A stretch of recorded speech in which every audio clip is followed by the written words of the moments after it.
Hello, everybody. I just wanted to make a quick video on my day off.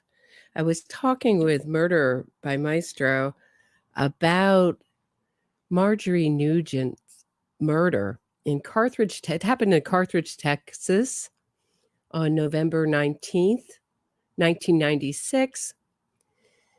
And it became a movie in the early 2000 teens, made by Richard Linklater and Jack Black, and that's the narrative most everybody has heard about it. I enjoyed the movie Bernie until I started doing this kind of work, going to trials, reading transcripts, learning a little bit more about cases, and finding out that what we're presented as far as true crime media is not always the way it is.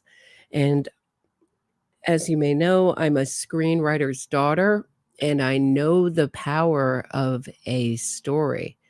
And the story of Bernie T-Day has an awful lot of power, mostly because most of you know it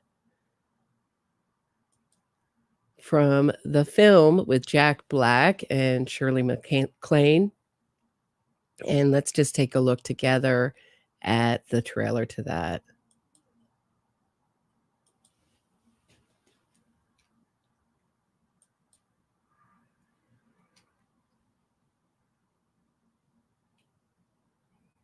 Can I tell you, I am not fond of cremations.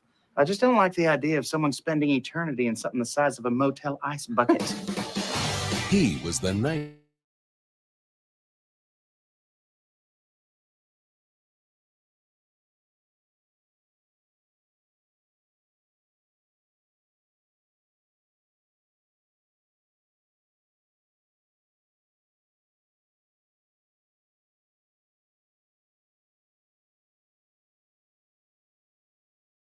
Opposites don't attract. She doesn't have anyone. She's a very lonely person. She needs someone.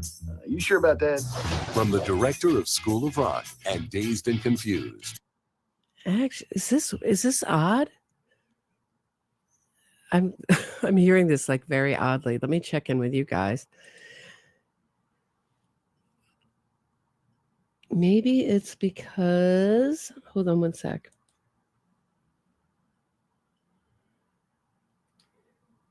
Yeah, all right. Maybe it's just coming through my headphones oddly.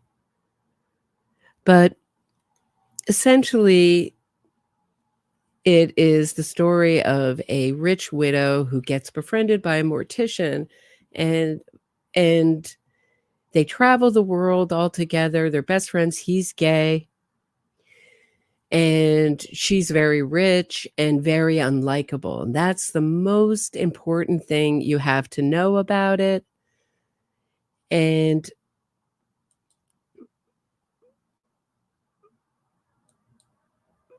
it was based on a Texas Monthly article, and they go on to explain the whole history of it.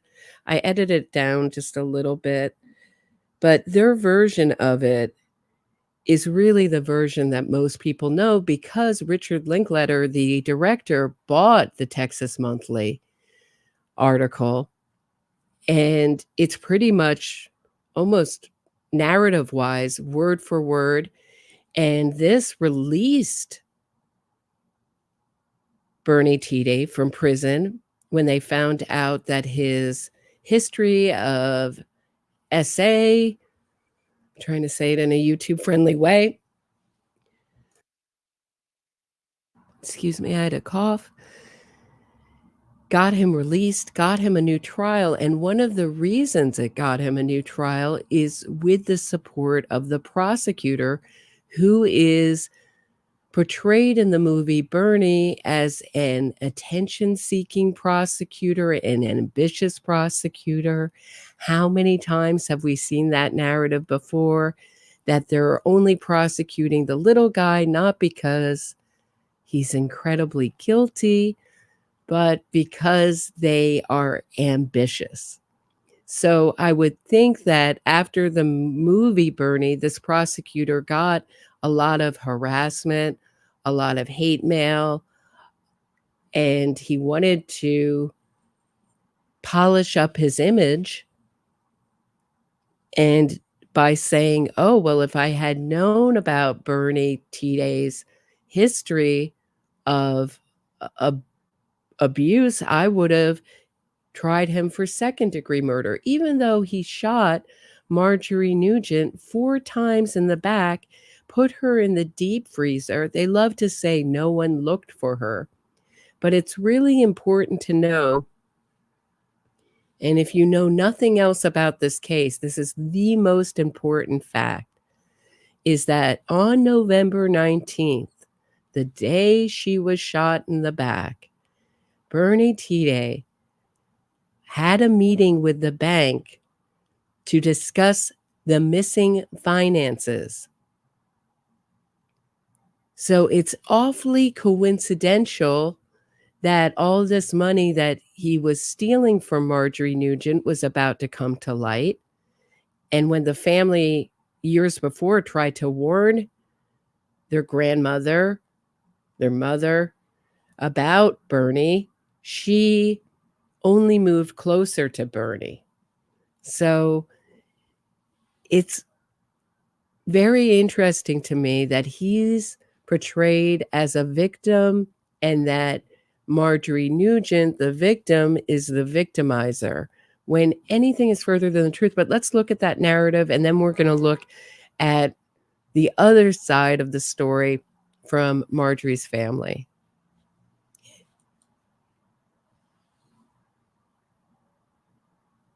So in August 1997, I'm reading the Dallas Morning News, and I see this little 2-paragraph article about a 39-year-old mortician in the town of Carthage at the Hawthorne Funeral Home who's arrested for murder, accused of shooting one of the town's leading grand dames, Marjorie Nugent, 81 years old, 4 times in the back and burying her in her own deep freeze. 9 months passed before anyone started looking for her, and I knew immediately that there was something much more momentous to this tale, and I said, I got to go check it out. Right. So this guy, Texas Monthly, is notorious for these kind of pro-murderer stories. Anytime there's a campaign, what I'd call an innocence fraud campaign, they're going to put that convicted killer on the cover, questioning his innocence. So he knows there's something more momentous that he's got to look into. It can't just be an open and shut case of a con man.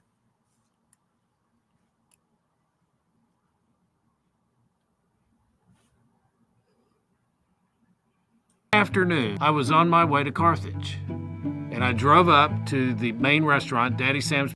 So the reason I'm pronouncing it Tita, I hope I'm pronouncing it Tita. My boyfriend just handed me a note and said, it's pronounced in the movie T-Day, but there's an interview with him where he says, no, it's Tita. So who knows what I really don't care how I pronounce his name. As long as I pronounce Marjorie's name correctly, I think I'm okay. So that's the story of that. We'll get into that interview in a little bit. Barbecue, where I'd been told that I could find the district attorney, Danny Buck Davidson, and there he was sitting at his main table eating his usual lunch.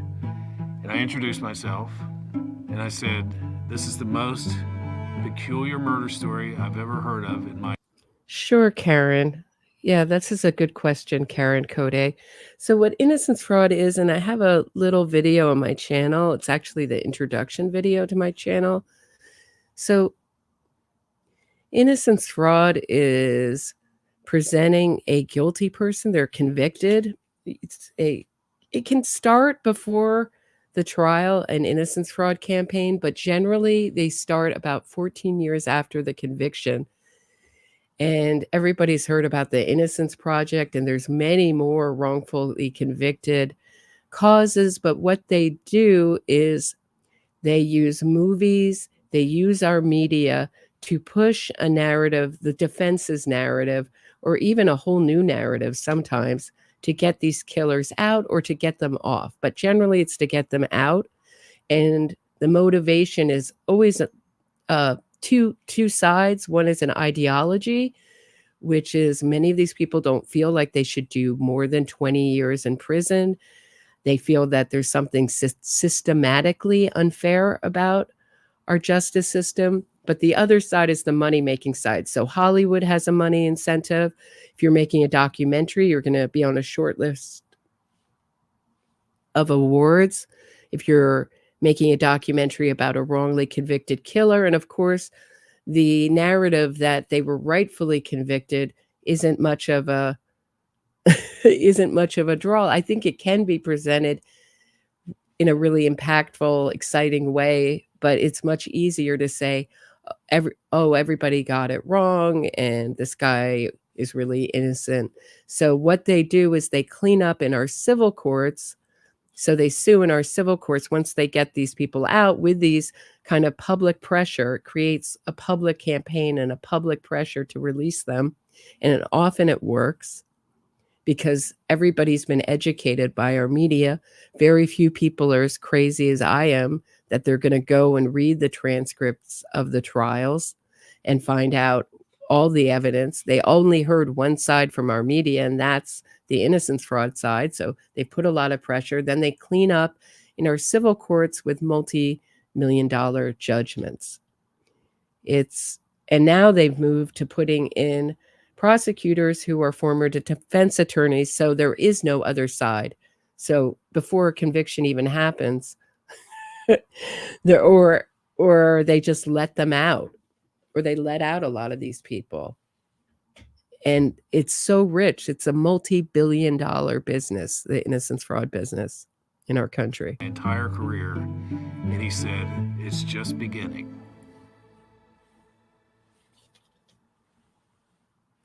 The first thing I did was try to find out about Bernie and his history. He went to college in Louisiana, where he majored in mortuary science. Saw an ad for this opening in Carthage, which was near where he grew up.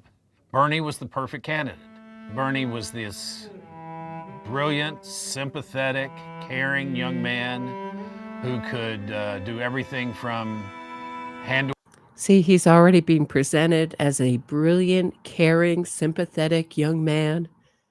And now he's going to meet this evil, rich witch. And anytime you hear a narrative like this about true crime, you really should stop and kind of raise a skeptical eyebrow.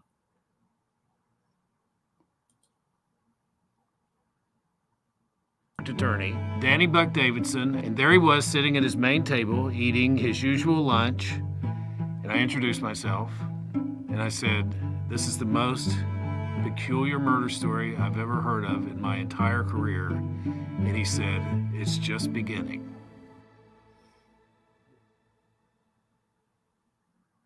The first thing I did was try to find out about Bernie and his history. He went to college in Louisiana, where he majored in mortuary science. Saw an ad for this opening in Carthage, which was near where he grew up.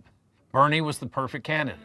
Bernie was this brilliant, sympathetic, caring young man who could do everything from handle a funeral, to do the embalming, to take care of the grieving widows.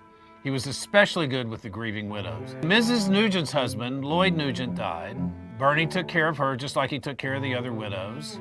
He sort of became her escort in the way you see certain young men escort older ladies around. And this relationship developed to the point that she decided to disinherit her own son, and she rewrote her will, giving everything to Bernie, which was probably an estate worth $5 to $10 million. And she also gave Bernie check writing privileges at her bank. And he began writing checks all over Carthage to different Carthage people who needed money. He became Carthage's Robin Hood. People loved him. He was using Mrs. Nugent's money for good.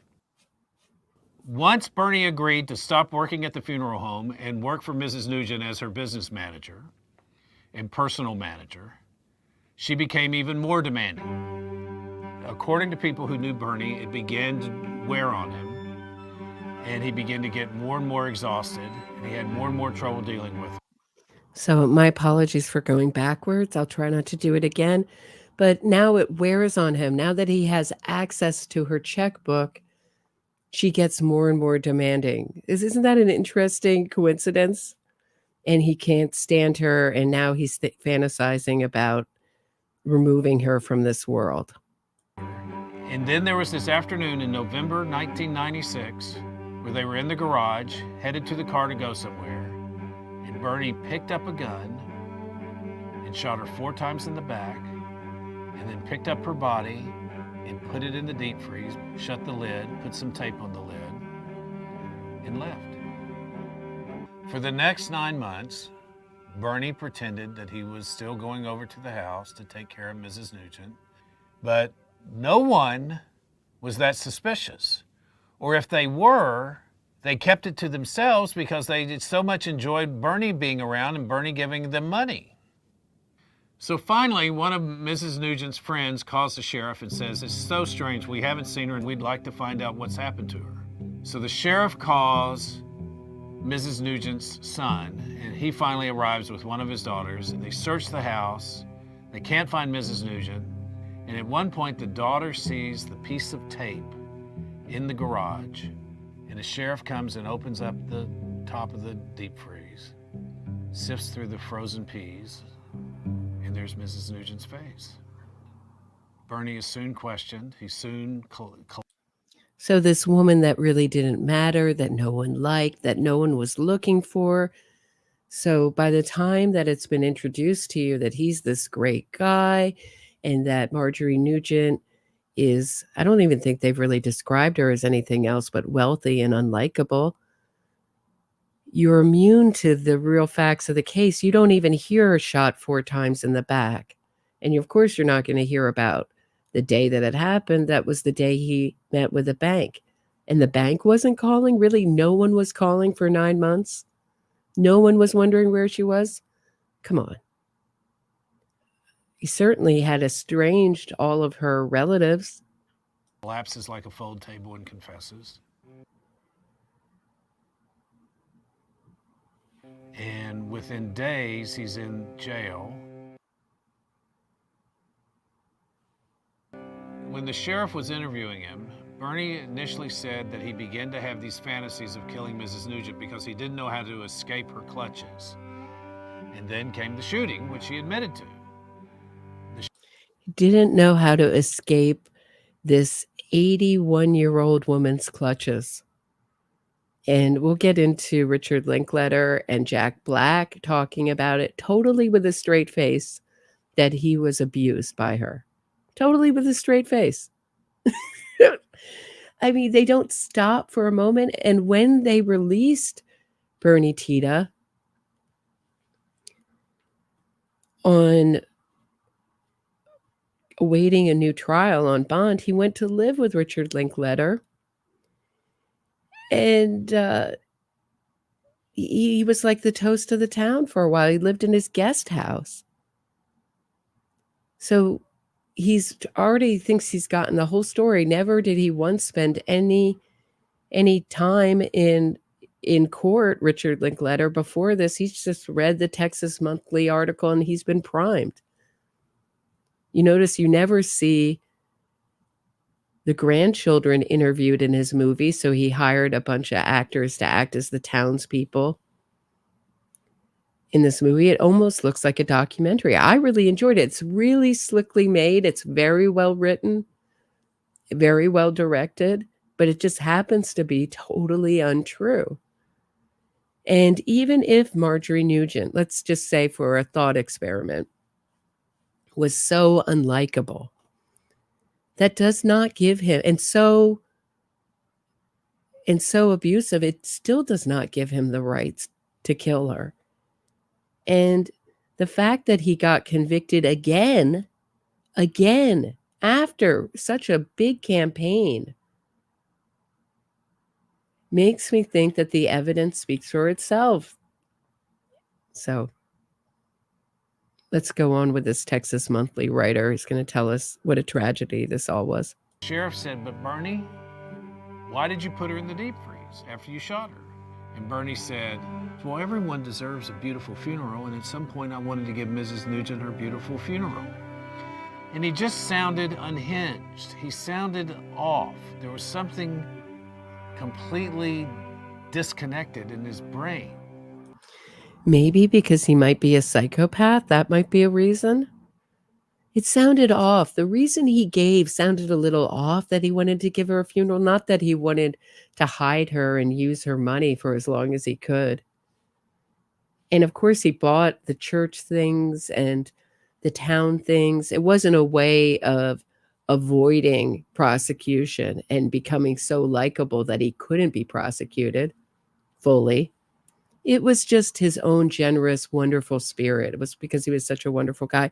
I remember my first clue about this movie, I was looking online and someone left a little comment, and I can't tell if it's true or not, but it felt true. I don't know. That doesn't mean it was true, but it felt true. He said, I worked with Bernie way before this happened, and he was always talking about marrying a rich widow and for the money. And he gave me the creeps. So it's like, it's kind of thing that put a little question mark in my head.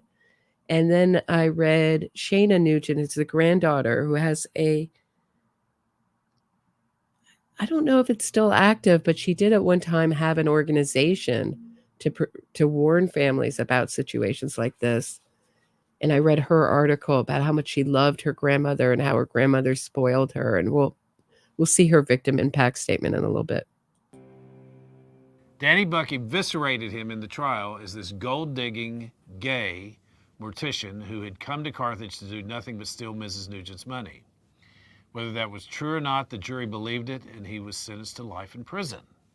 And that seemed to be that. It was time to write the story. But then something else happened.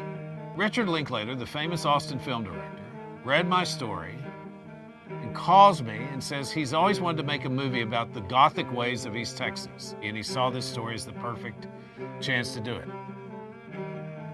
At one of the premieres in Austin, a young lawyer named Jody Cole watched the movie and went up to Rick and said, you know, it doesn't make sense that someone without a criminal record, considered the sweetest, most gentle man in town, would pull off such a vicious, horrific crime. Something had to have happened in his past that would suggest that he could do such a thing. Maybe he wasn't the sweetest, most gentle, wonderful man in town. I don't know what the last adjective there was. But perhaps, maybe that ever, did that ever enter your mind? They just love to make these people folk heroes. I think the writer, he's also a police officer, friend of the show, Martin Pribe, has said they make the criminals, they make the police, wait, hold on, let me get it right. He says they make the criminals folk heroes, and they turn the police into criminals and the criminals into folk heroes. That's how it goes. And I think this is a really good example of that. I'd like to handle the appeal. And so she got all the transcripts, she got all the court records, and she noticed that among the things taken from his house after his arrest were 3 books on how to deal with, to visit Bernie in prison and ask him what might have happened. And he wouldn't say. But he finally, after about her 3rd visit, acknowledged that he had been viciously by an uncle when he lived in Abilene. Well, suddenly this Gothic comedy completely does an about-face and becomes this nightmarish story. He had compartmentalized all the anger and the feelings from the abuse he suffered as a teenager and locked it down. And when the time came when he got into another abusive situation, that compartment lid flew open and out came all that anger and rage, and he shot her. So they go back to court with this affidavit, and Danny Buck himself, the district attorney, says, if I knew this about Bernie, I would have only gone for 2nd-degree murder charges. So I'd let him out right now for time served.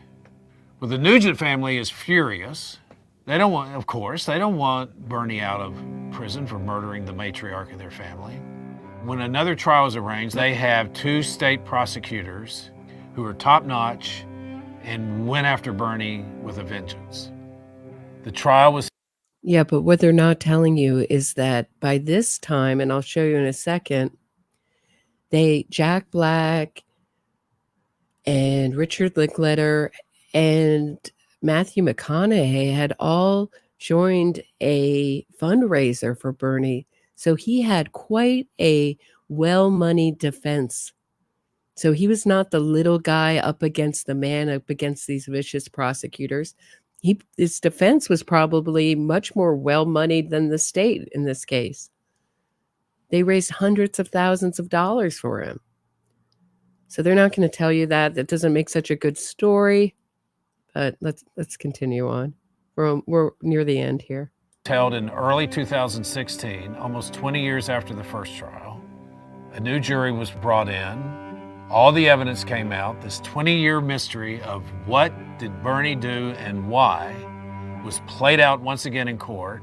The jury retires on a Friday afternoon to deliberate, and they come back that Friday night with the verdict, guilty. Bernie's convicted twice of the same crime. In all likelihood, Bernie's fate is sealed. He will spend the rest of his life in a state prison. I can say this. When the second trial was held in early 2016, 20 years after the murder, I went to this courtroom, listened to the evidence, and was as bewildered about what had happened as I was the first time I came to Carthage. Why did such a gregarious, glad-handing, contented, gentle young man commit a crime of unfathomable violence? You feel for the guy,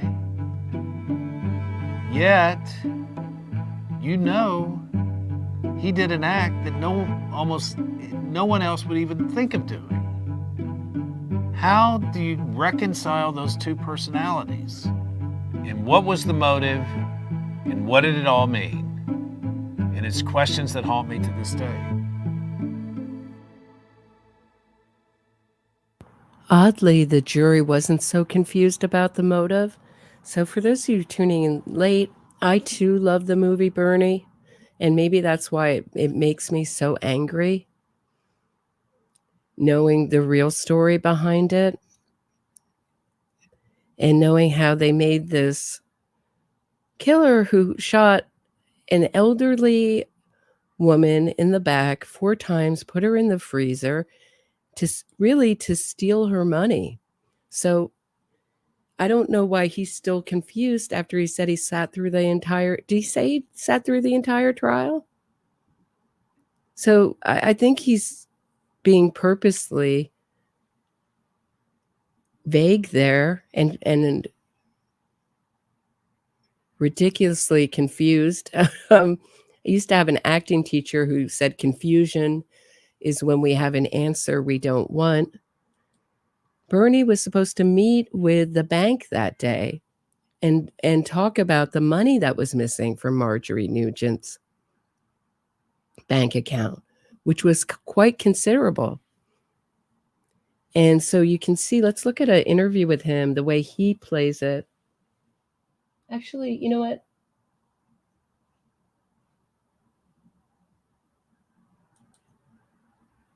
I just want to share. Here's a little bit more detail about it. Nugent family shares what happened before Bernie Tita, and I know it's pronounced Tide in the movie, but Bernie Tita himself says it's pronounced that way. I don't really care, but trying to be accurate. Tita killed grandmother, there's Marjorie Nugent with friends on vacation. The family of Marjorie Nugent, the Carthage woman killed by Bernie Tide, says that the recent trip to Panola County is revealing more about what happened before Marjorie's murder. The Panola, County Sheriff allowed the family to look at new pieces of evidence that were locked away for 17 years. The family released information to KLTV about deposit slips from Marjorie Nugent's bank account They say these slips show Bernie was misleading Marjorie by depositing money in his own account, then showing her forged deposit slips indicating the money was going into her account. We spoke to Bernie about Marjorie Nugent and what led him to kill her. He shared his story in a 2012 interview from the Barry Telford Prison Unit in New Boston, where he was serving a life sentence. Quote, she kind of spurned a lot of people away from her in a lot of respects in town. Even her family and her sisters and her son, she couldn't stand him. They hadn't talked to each other in 15 years. The Nugent family says that's not true. They did not want to communicate about the case when we reached out to them in 2012. But with Bernie's release from prison in May, they now say silence is not an option. Right. So now they're up against a huge campaign to release this guy, and an entire world that has been informed by the movie Bernie and all the positive press and these movie stars. Shayna Nugent says the story starts when her grandfather passed away in 1990.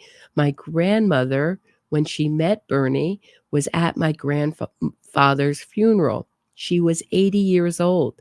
She was legally blind. She could still see, but barely, says Shayna Nugent.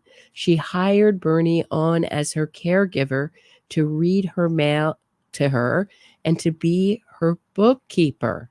She was paying him $900 a week for that service. Pretty good salary, no? Back then in 1990, Shayna Nugent's family lived in Amarillo at the time. She says they saw no problem with the arrangement until 2 years later. By 1992, my family had major alarm bells. We were trying to figure out a way to talk to her about how this guy was a bad guy, says Shayna Nugent. She says Marjorie started pushing everyone but Bernie away. It's hard when you're dealing with an elderly person who has their faculties but are making really bad decisions, and it's hard to know how to handle that. At some point, we basically asked her for some accounting of my grandfather's trust. Shayna says Bernie and Marjorie refused to give it to them, so they sued her. Longville Bank and Trust replaced Marjorie as trustee of her late husband's fund.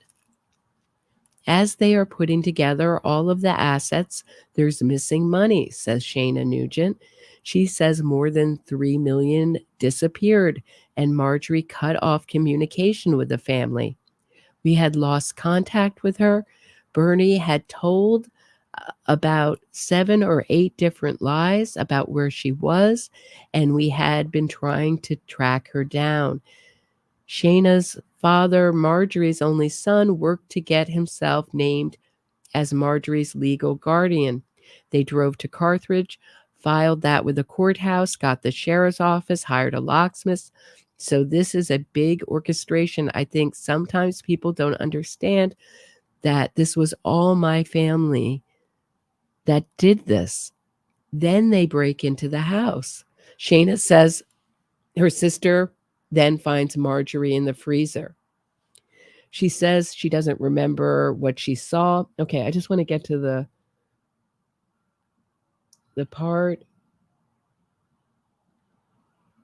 She says this is the most successful blame the victim campaign I've ever seen in my entire life. And she doesn't want any other family to experience her pain. So it took 3 years to go through a murder trial, and we were hoping it was over. They made this movie in 2011, which made us relive it. It was a horrible movie that villainized my grandmother terribly. So that'll give you some idea of some of the facts of the case. They call him a con man, but let's just take a look at. I know this is not the kind of. My boyfriend said before I did this, he goes, "No one's going to care about that." I go, "Probably not." But I just want to get it off my chest. No one's going to care about this story. I love that movie. I get it. I get it. I just want some record, some little record of the other side of things somewhere on YouTube.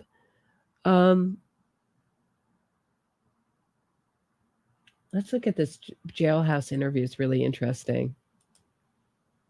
This is only like, I think it's, what is it, 3 minutes, 22 seconds? And because few members of the media have ever sat down with him in person, we learned right away that for 15 years, most people have been saying his name wrong. So I heard when you introduced yourself to Lynn, you said Tita. Yes. Tita. Yes. Okay. Bernie Tita. So I get called everything as long as they call me to lunch. I'm all right. Tita, the former East Texas mortician, was convicted of murdering Marjorie Nugent, a wealthy widow who he befriended when her mother and then her husband passed away. She wanted to go out to eat, and I'd take her to go eat. We'd run to the Cherokee Club and different places around town. And places out of town, often. We've been to Egypt. We've been to... Did you guys catch that? See, he's very passive in the story now. She wanted to go out to eat. So he just obliged. It wasn't that he was hired on to read to her and take care of the things she couldn't do, because at 80 or 81, she was legally blind. She wanted to go out to lunch. She wanted to spend her money, and he was happy to help her spend it. To Hong Kong. We've been to Bangkok, Thailand. We've been to Germany, Austria, Switzerland, Italy, France. She showered him with gifts. And she gave me money. She gave me $3 million. In exchange for all of his attention. It got worse.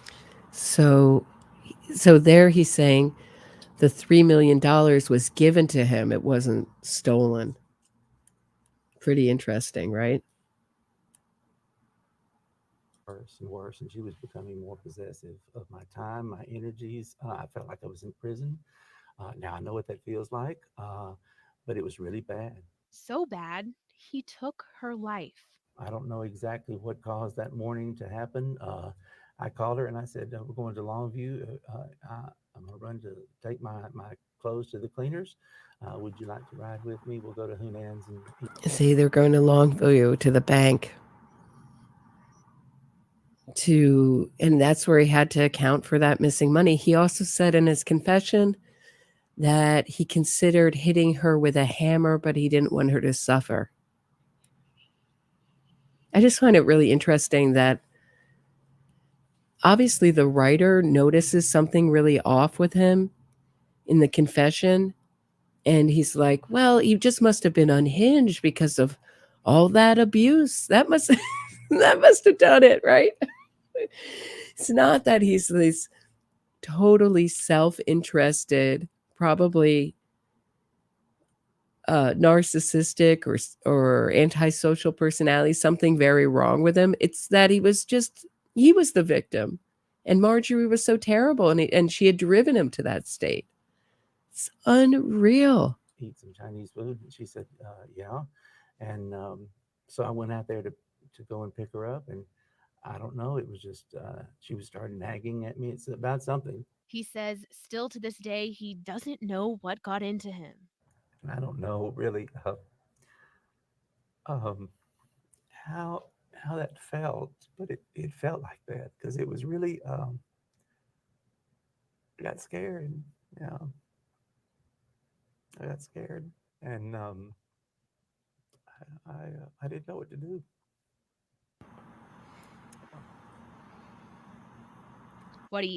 So he was scared for himself and scared about being caught. I think those are real tears for himself there we're looking at. But I reserve my sympathy. I've been thinking a lot about whether you can really be sympathetic to both sides in a true crime story. And the more that I report on these, I find that it's near impossible to be sympathetic to both the victim and the killer. Because to be sympathetic towards the victim, it's really hard to be sympathetic towards the killer because they're really, in the cases I've covered, they're so unjustified.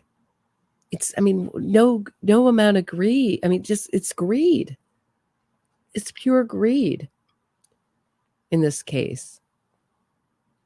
He was an adult. Walk away. If I'm not seeing the full picture, and if it was really an enmeshed abusive situation, which I find hard to believe, walk away. He was an adult. She really gave him $3 million. He certainly had all the money to walk away. But we're going to hear Jack Black and Richard Linklater's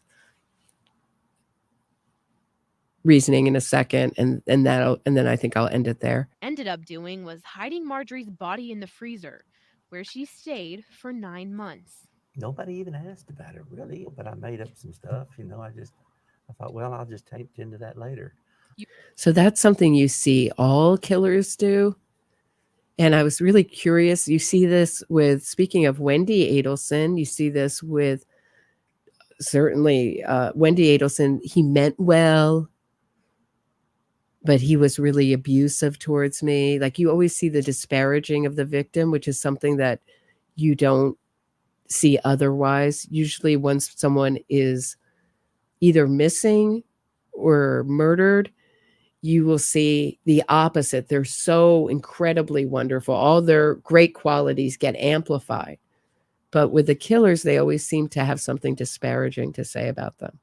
No one missed her. She was abusive, that kind of thing. That's his narrative. And that's the narrative that the Bernie movie certainly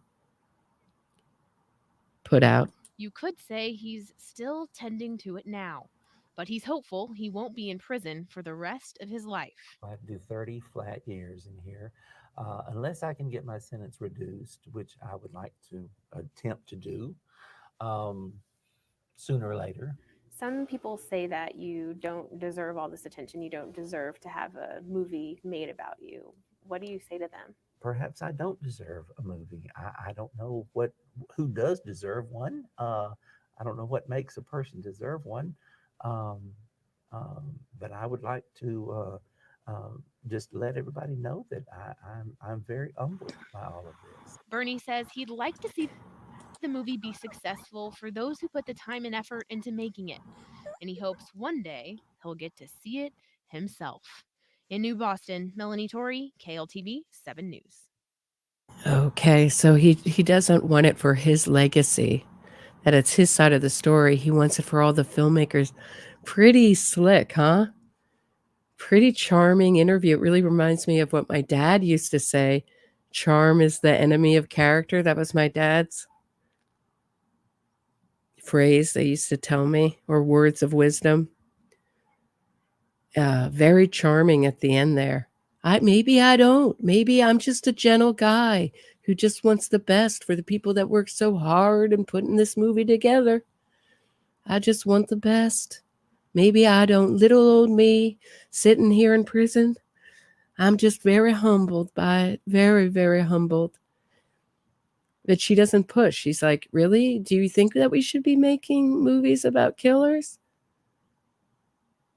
With no input from their families at all? No, their side of the story totally. I don't know. I just want Richard Linklater to make back the money for all the hard work he put into it. It's pretty amazing. Pretty amazing. Very likable. Very likable in that interview. Richard Linklater, what kind of spurred me to do this today on my day off, and sorry I missed yesterday. I got terrible food poisoning. I was just about speak. I was like, maybe Donna Adelson has cursed me. I have to reach for the Pepto-Bismol. I felt so sick, and I didn't really know when I would feel better, but it came and went really quickly, thankfully. But I'm getting off track here, but let's listen to Richard Linklater, what they say about it. And let me just show you. Hold on. Just to show you the headline and show that I'm not. But Jack Black, Richard Linklater, Matthew McConaughey, excuse me, all organized a Bernie fundraiser. This was in December 2015 to pay for his legal costs. So he had star power, lots of money behind him, and he still lost. So that will tell you, and that jury considered this new evidence that the old prosecutor after this movie said that would have made him seek a lesser penalty. It certainly didn't make them more sympathetic. So pretty interesting. One more. I just want to show you this last thing before I go. If you guys have questions, let me know. But I think I'm going to end it here. I'm not going to stretch this out forever. But watch this part. This is when they talked about filming a murder scene and the whole situation around the murder. This is Jack Black and Richard Linklater in discussion pretty recently, I feel. It was just put on about 11 months ago, put on YouTube. So I don't know if it's an old video. It was it's basically a portrait of an abusive relationship. It's just, in this case, the young man's being abused, which is kind of rare, And if what from speaking to him were you guys able to conclude about why this guy who was very successful at what he was doing before, very loved, why give it up for something like that if it wasn't conventional love, I guess? Well, it was never put like that. I mean, it's just, how does any relationship start? You just realize you're in it, And she was the wealthiest widow in town. She's worth a lot of money, and they're traveling the world, and he admits to liking all that. They had great adventures all over the world together. It just so happens she was super duper controlling and overbearing as well. This is just maybe a strange question, but I'm curious. In a few weeks or months, you're going to be asked by the Hollywood Foreign Press Association, which handles the Golden Globes, to categorize your movie as either a drama or a musical/comedy, musical or comedy. What do you see it ultimately being? So this must have been right after it was released and they just put it up on YouTube. So that would be 2012, 2013, sometime around there. Do they have a tragic comedy section? It would be nice, comedy? Right? Yeah. We're definitely musical comedy. Yeah, it's comedy. We have musical elements, right, and we have a lot of comedic elements. Right. And is it that dramatic? It's more funny than dramatic, although it's pretty dramatic at times. Yeah, definitely. It's dark. It's dark comedy. Well, Jack had never killed. We have a scene where he shoots her, again, spoiler alert, right. He shoots her in the back 4 times. Right. And it was right before we shot it. I went up to you and said, have you ever killed anyone in a movie? And you were like, no, 40, 50 movies or whatever. Yeah. It was the first time. You did a good job. It is controversial in certain parts of the country, though. There was that thing you saw on the church bulletin board. Oh, yeah. Some people don't think murder's too funny, especially the town that it's right. depicting. Yeah. They let us know that. And how about when we were shooting there, the churches have signs out front and they always say something inspirational. Well, the day we were shooting, the church said, murder is dark, but not comedy. Okay. What is welcome to town? What is the town? See, they're so close-minded, those townspeople. I think a better question to ask Jack Black and to ask Richard Linklater is, how many victims' family members have you been around? Has anyone in your family been murdered? How would you feel? But they don't think that way. They're totally focused. This is what I mean by the dilemma, that you cannot be equally sympathetic to murderer and victim and victim. Either you're on team murderer, it seems, or team victim. Because to sympathize with the murderer, it just seems like in true crime stories I cover, I haven't been able to accomplish that.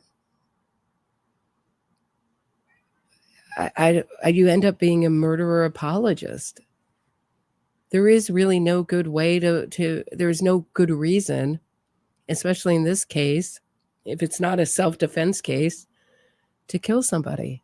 Town, the neighboring town or whatever, the one that the Carthage folks don't think very highly of. What has their reaction been? The ones that where the trial right, was. the trial, Oh gosh. right. Yeah, because Just because I guess growing up in East Texas, I always call it the greater hick theory. Like we're a small town, but the real hicks are those people in the smaller town. Right, Right. So the trial is in this St. Augustine, a much smaller town. So they all look down their nose at that town. So Danny Buck, who's the character Matthew portrays, he told me personally, he says, "Oh, you'll be fine in Carthage. Yeah, we'll all like that." He says, "Don't let your car break down in St. Augustine." So. Because again, this Greek car. That's where they're so small-minded. And I wonder if Danny Buck, he must have gotten a ton of abuse. I mean, the way he's portrayed it in it is he's total egomaniac trying to make his career on this case. Not that he has any feelings of getting justice for the victim. And that's generally the way that Hollywood portrays prosecutors, is that they're always out for themselves. They don't care about the truth. They don't care about the victim at all. They only care about themselves. Very interesting. You might say a little bit of a projection. A little bit of a projection. Anyway, that's what I have for today. Does anyone have any questions or anything they want to talk about?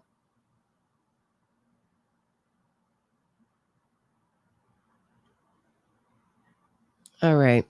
I think this is a good place to leave it. We're about almost an hour into it. Have a great night, everybody. I'll be back tomorrow to talk about the Adelson family and how they lost a bunch of money in a Ponzi scheme. Also talking about Donna. Gonna talk about Donna tomorrow, and her arrest tape is out. Oh my law, is it good? It's amazing that we're moving forward into a time in true crime where we're seeing everything, at least in this case, almost everything from the bump to Donna's arrest on video. I don't remember another case with so much public interest and public evidence out there. It's almost like we're all living it. It's bizarre. And of course, I'll be back with another victim impact letter about Dan Markel. So stay tuned for tomorrow. I'll see you tomorrow. Thanks for listening, everybody, and have a great night.